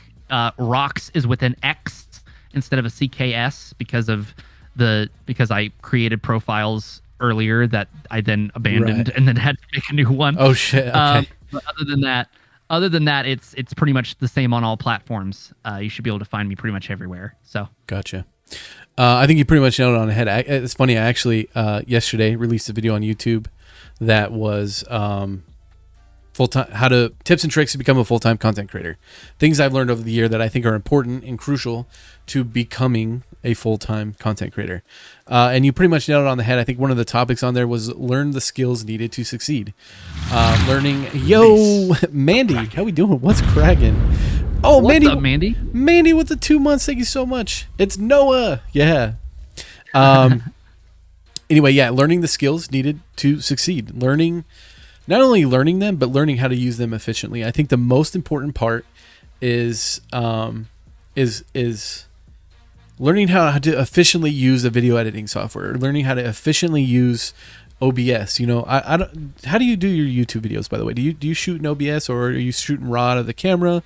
I know a lot of people have a different tactics and stuff like that. Hello. Yeah. So I'm usually shooting raw on the camera. Okay. I don't necessarily recommend that. Honestly, I've seen workflows work a lot better recording in OBS, because you can OBS with, if you're a streamer and you have a cam link and you have a way of getting your camera connected to your computer as a live feed. Yeah. The footage that comes out of the cam link is pretty much comparable to the footage that comes directly out of my camera when it comes to the viewer experience. I record in camera just for my pleasure, basically, because I like working with really, really high quality footage. It looks better. It looks better. It looks super sharp, but will the average viewer appreciate it? Probably not. Would my time be better spent improving my workflow by simplifying down my workflow? Probably. Yeah. But that's just how I choose to do it. So I record in 4K 10-bit footage, all intra, whatever. Okay. And that also makes for huge file sizes, and so that's rough. But yeah.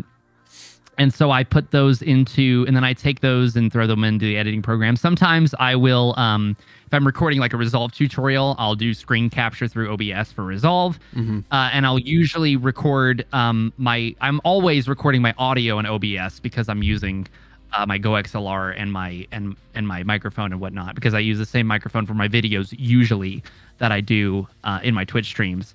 If I'm filming like more like, like a skit or like an on location type deal, I do have a deity microphone that is on camera attachment. Okay. And so I use that one and will film in camera for that one as well. But usually I'm using OBS to record my audio and to record my screen for stuff. And then I sync them in post so that I can overlay my camera onto it. Right. I do a little bit of both. I've been sacrificing quality lately for more efficiency and filming my YouTube videos through OBS. It doesn't look as good, but like you said, the average viewer, as long as you're making that valuable content, it won't really matter. It's still good quality. Exactly. It's still great quality, but yeah, you know what I mean? Most people don't even have the means to consume 4K content yet. Most people don't. So, I don't even bother with my sensor crops pretty largely on 4K anyway, so I just record in 1080. But yeah, working more efficiently, learning how to use the software, learning how to use the tools that you have, and that'll come over time before you even know it. You know what I mean? So like I said, I've been using Premiere Pro for a very long time, but doing this has taught me some tricks that has definitely improved my efficiency, because it's a little different when you're not getting paid hourly and you're working on your own, you know what I mean? Yep. And you're doing work for yourself. For sure. You appreciate it a little bit more than, just throw a timeline together and then they're like, can you add some text here? Yeah. So you learn tricks along the way and plugins and stuff like that. People get hung up on 4K. They're award-winning films shot on iPhones. Content is key for sure. Yeah. It's all about the content. Exactly. Yeah, dude. Story content. Those are the key. Not necessarily the production quality. People like Matt and I, we work in people who work in production appreciate production quality naturally. Yeah. People who consume content, they do appreciate it, but not in the same way. No. And it is Paranormal Activity was one of the best selling horror movies of all time. Right. Blair Witch Project, for example. Yep. I think to those kinds of films, they're shot on camcorders or security cameras, or meant to look like security cameras, stuff like that. It's all about the story you tell, and not necessarily about the production quality. But production quality is fun. Oh no, yeah, I can nerd out on stuff like that. Another good example is, I think PewDiePie has the worst audio I've ever heard, man. Dude, there are some YouTubers. I'm like, oh my god, dude. And his camera is out of focus more than the average person would understand. You know what I mean? I tell you what, guys, if you are gonna go and get some good production quality stuff, focus on audio. Get good audio. Yeah, audio can be more important. Audio set up.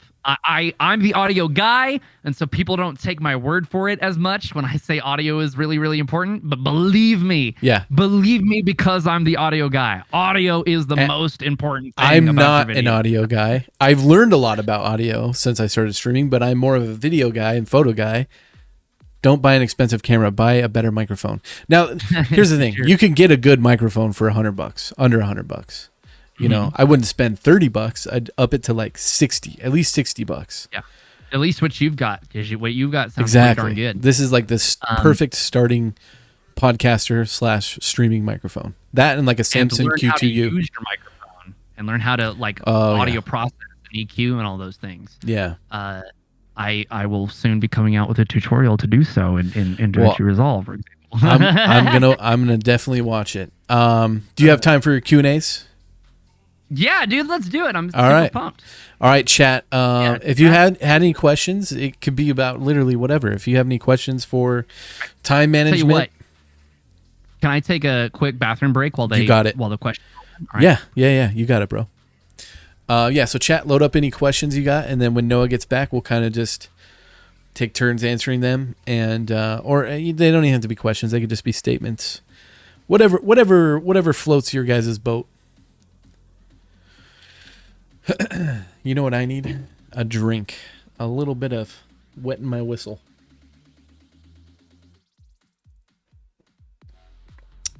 What are your favorite After Effects plugins, if you use any? I do.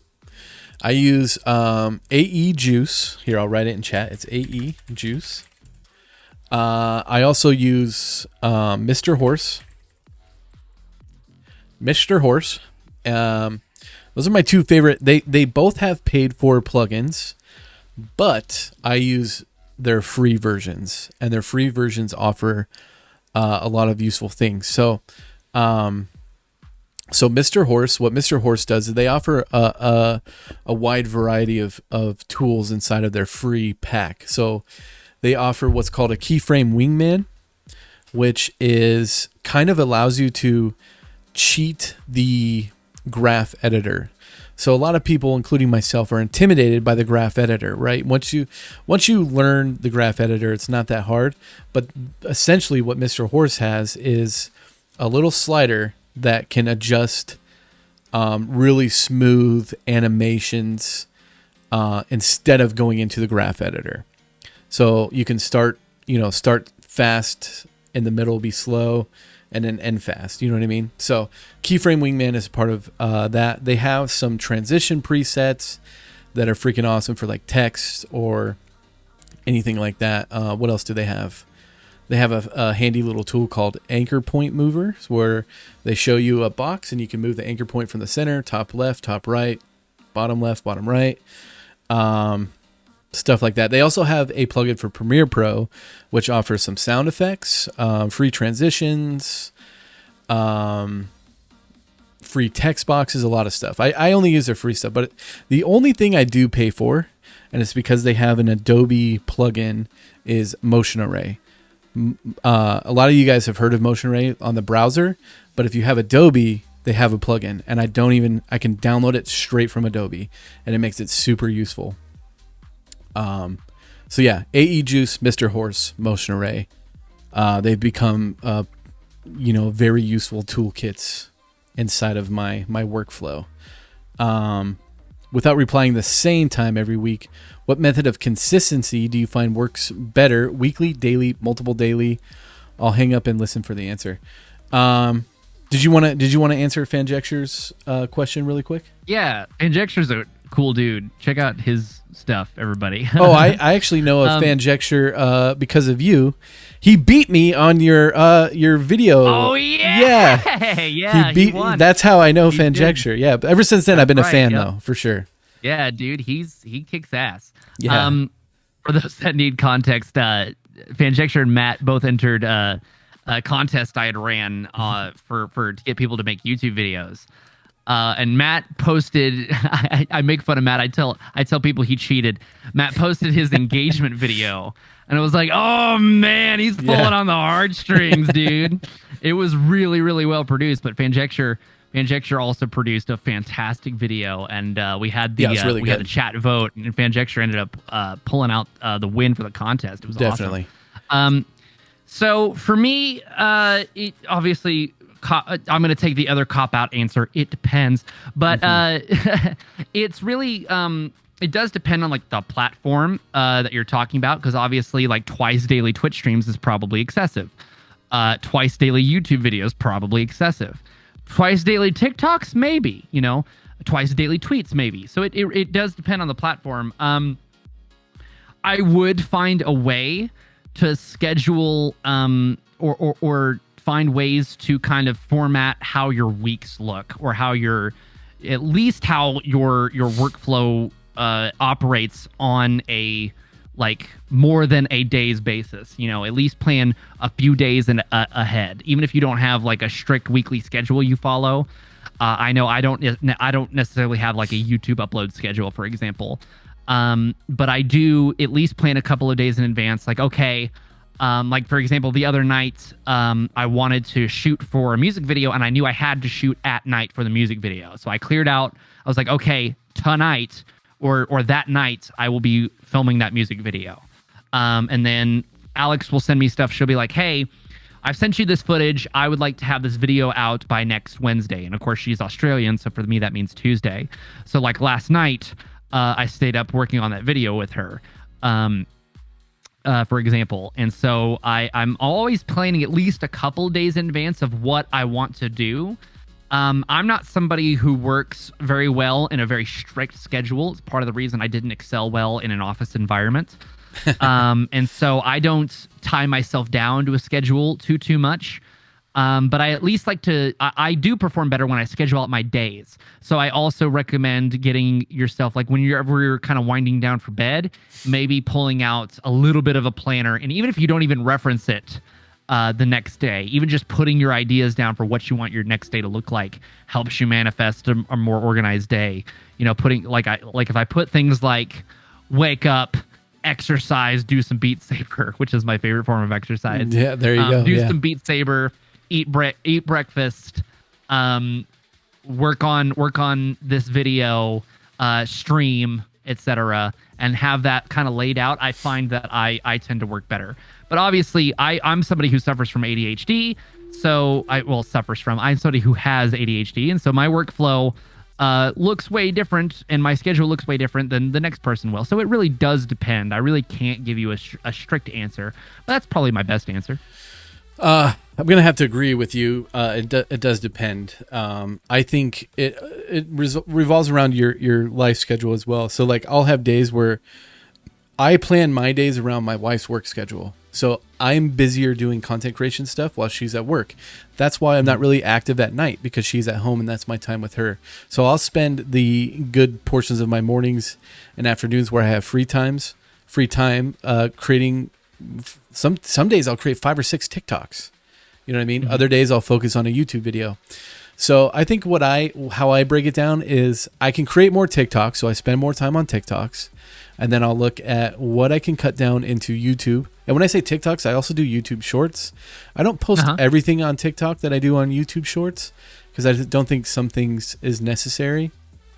Right. Like if I stitch a video, obviously I'm not going to put it on YouTube because it doesn't work that way. But I look at it as what I can get done quicker and what I need to get done. It's been a while since I've done a YouTube video, so I'm going to do a YouTube video. You know what I mean? Mm-hmm. I also have ADHD, and it's hard for me to stick to a schedule. I've tried multiple times to writing down a strict schedule and following it myself, but I almost know better in my head what I need to do rather than writing it down. Now, there are certain things that I love writing down and it helps out, but a schedule is not really one of them, because I get distracted easily. I'll be working on TikTok and then I'll switch to a YouTube video, and I really need to focus on that because I need to stay focused on one thing at a time. Now, not necessarily, but I would like to stay focused on one thing at a time because I wander a lot.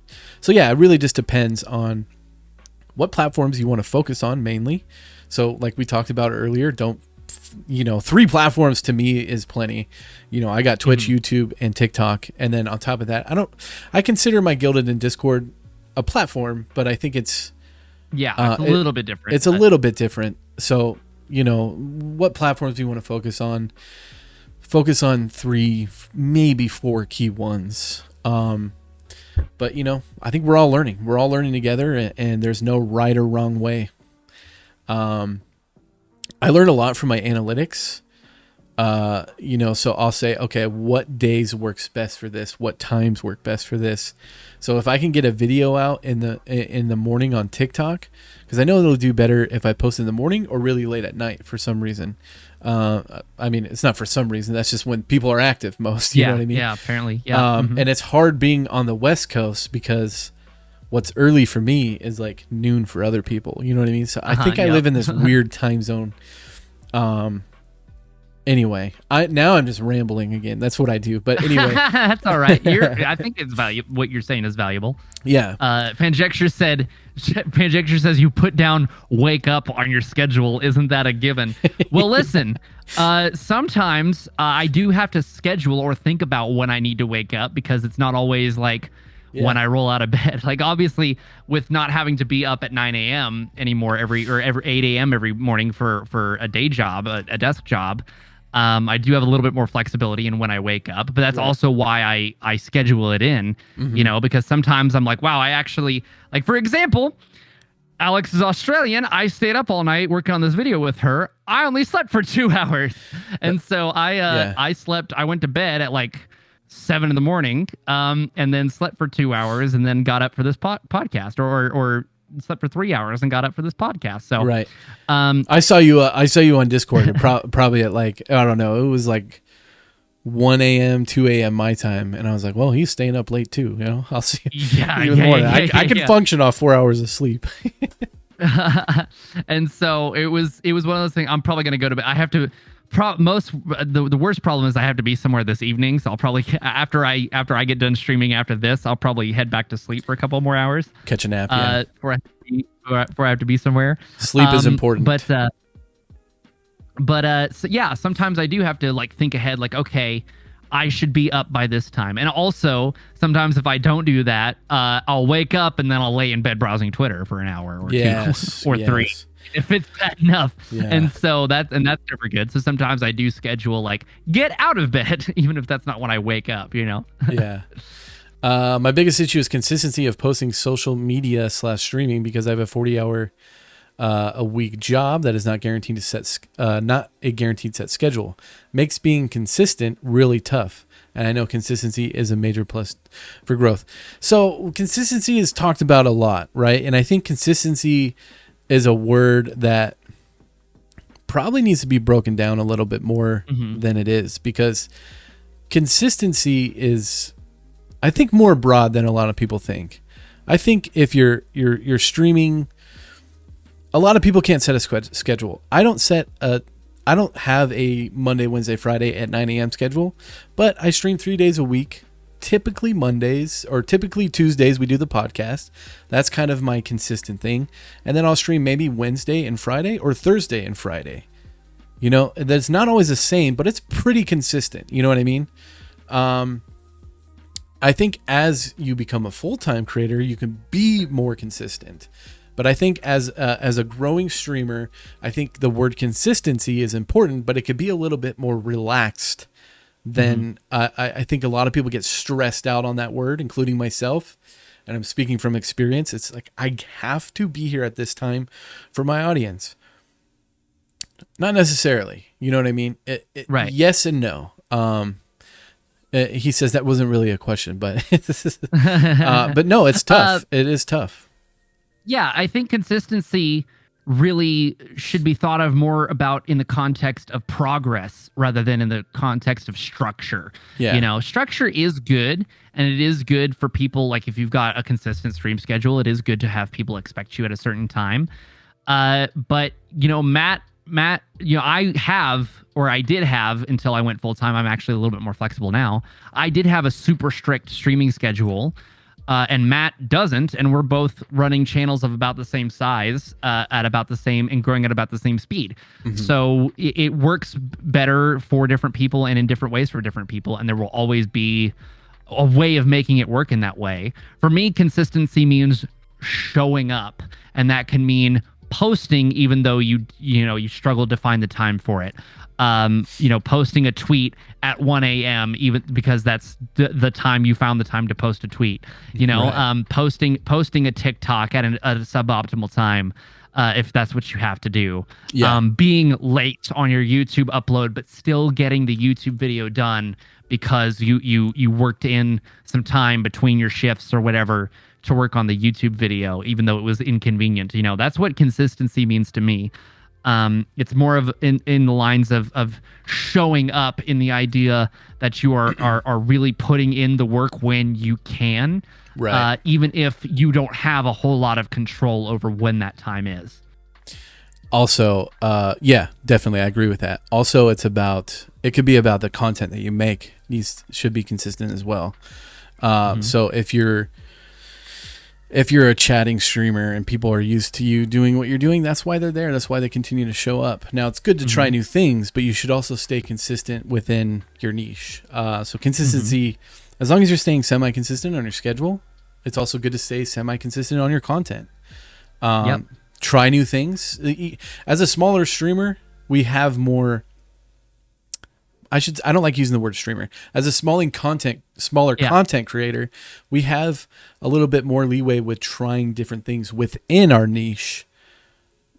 As someone say, if you grow a channel huge off of dog content, right? You're the guy who makes dog content. You shouldn't really switch up too much what you're doing. But as a small streamer, it's crucial that we adapt and change and try new things to see and learn from our analytics, and learning from your analytics, not dwelling on your analytics. You know what I mean? Right. Yes. And I think that is a huge thing. I'm guilty of it. I know a lot of people who are so focused on numbers and stuff. Eventually, I've gotten really good at this. I don't give a shit. You know what I mean? I stopped looking. I don't care about I don't look at the Twitch viewers. As long as, I'm making content, and then another thing is like, this will be on YouTube. This will be on Spotify. You know what I mean? So once again, I'm veering off. My ADHD brain's like, okay, now talk about this. Now talk about this. What you're saying is valuable on the topic, I think. So. Yeah. But anyway, consistency in a schedule and consistency on content are important, but it could be a little bit more relaxed. Mandy, by the way, you said don't yell at me, but I think some of Video Copilot. I like some of Video Copilot stuff. Andrew Kramer is a god, and I think he's brilliant. He's taught me a lot of stuff that I know. So, why would I yell at you for that? What's wrong with Video Copilot? Do you know, Noah? No, I don't. I was like, did he do something that I'm not aware of or something like that? But anyway, Fanjector, do you have any video recommendations for channels for YouTube analytics guides? It can be overwhelming and confusing, and most videos out there. I made this much in a month. Yeah. There's what is his name? Do you know of any, Noah? I actually kind of don't. Now that I think about it, I don't. Not that any that target YouTube analytics specifically.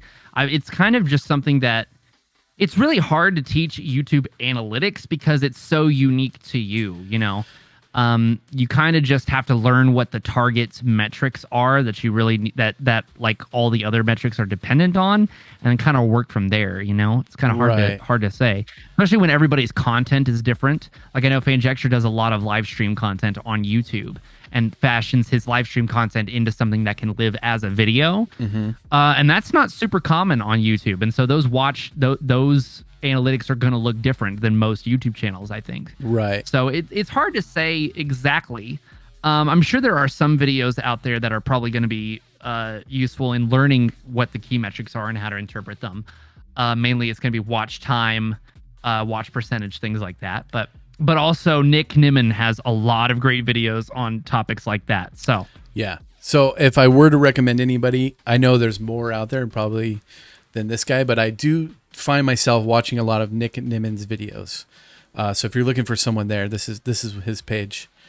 Very intelligent gentleman there with some good knowledge for sure. Sick. You like the scene?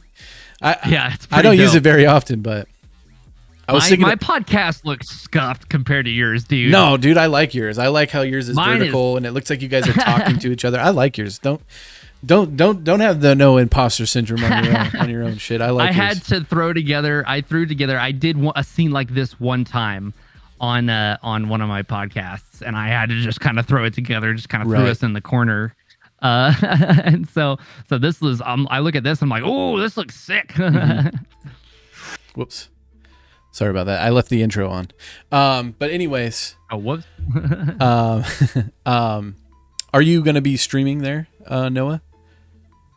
After this podcast, yes. Okay. I planned on it. Okay, perfect. If you want to launch up your stream, I'll drop you a raid and hell yeah, brother. Appreciate it. And we'll head over there. Yeah.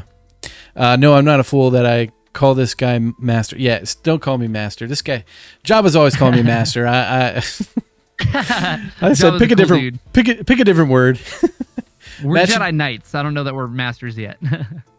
Matt should do graphics for Noah for free. That's what we learned today. But I like your graphics, though. You have the unique design to your graphics for sure. Thank you, my man. You know what I mean? It's like I enjoy making my own graphics. The neon, don't worry about the neon looks and stuff like that. Killed it, definitely. Appreciate it, brother. But anyway, yeah, we're gonna end the stream here. I'll let you go and start up your stream, and then we'll chat here for a little bit, and then just hit start because.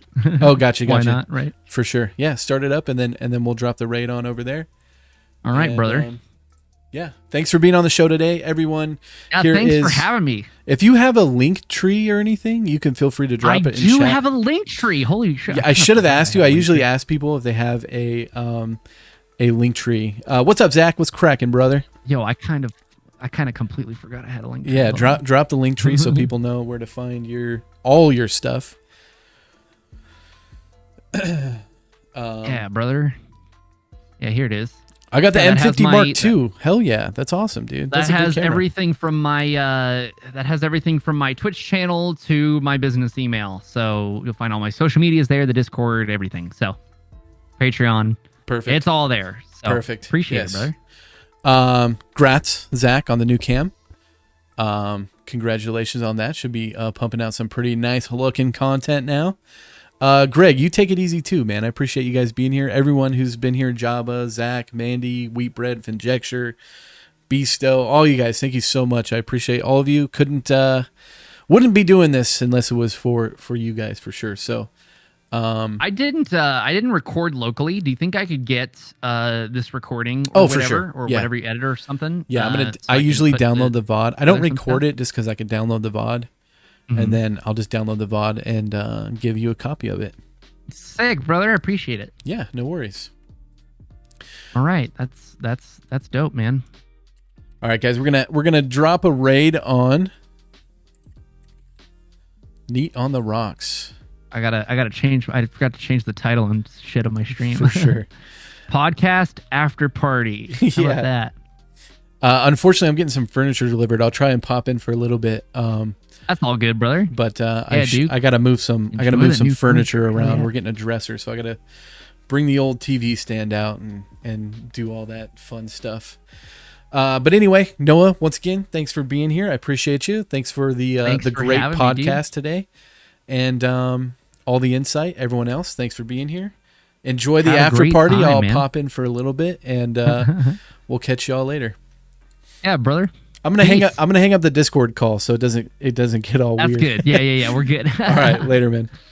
Peace, brother. All right, guys. Once again, take it easy. Much love. Catch y'all later. Enjoy Noah's stream.